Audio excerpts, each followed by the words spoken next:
Cricket आणि रक्त आता एकत्र दिसेल। भारत पाकिस्तानच्या नियोजित सामन्यावरून संजय राऊतांनी निशाणा साधला, तर यावर दाऊदच्या मेहुण्याला घरी बोलावून बिर्याणी खाऊ घालणाऱ्यांनी क्रिकेटवर बोलू नये असं प्रत्युत्तर नवनाथ बन यांनी दिलंय।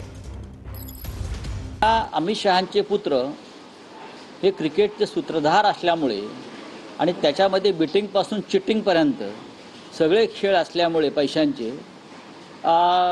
क्रिकेट आणि रक्त हे मैदानावर तुम्हाला एकत्र दिसेल। हे ढोंग आहे। हे जर इतर कोणी केलं असतं तर भारतीय जनता पक्षाने आणि मोदींनी बरं का थैथाट केला असता, अंगावरचे कपडे काढून नागडे नाचले असते या रस्त्यावरती। आज एका तरी भारतीय जनता पक्षवाल्यांच्या गळ्यातून निषेधाचा सूर आला असेल तर मला सांगा।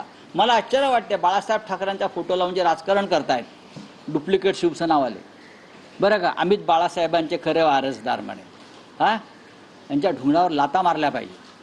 वारसदार पाकिस्तान बरोबर क्रिकेट खेळताय, तिकडे ऑपरेशन सिंदूर अर्धवट टाकलं, आता क्रिकेट खेळताय। 26 महिलांचा आक्रोश अद्याप संपलेला नाही, त्यांच्या घरातला दुखवटा संपलेला नाही, अजून ते अतिरेकी सापडलेले नाहीत आणि तुम्ही पाकिस्तान बरोबर क्रिकेट खेळता।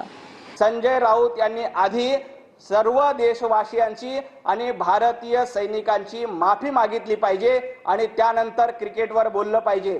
आणि राहिला प्रश्न क्रिकेटचा, तर दाऊदचा मेहुणा, दाऊदचा व्याही जावेद मियादाद याला घरी बोलावून ज्यांनी बिर्याणी खिलवली, त्यावेळेला संजय राऊत देखील तिथं उपस्थित होते।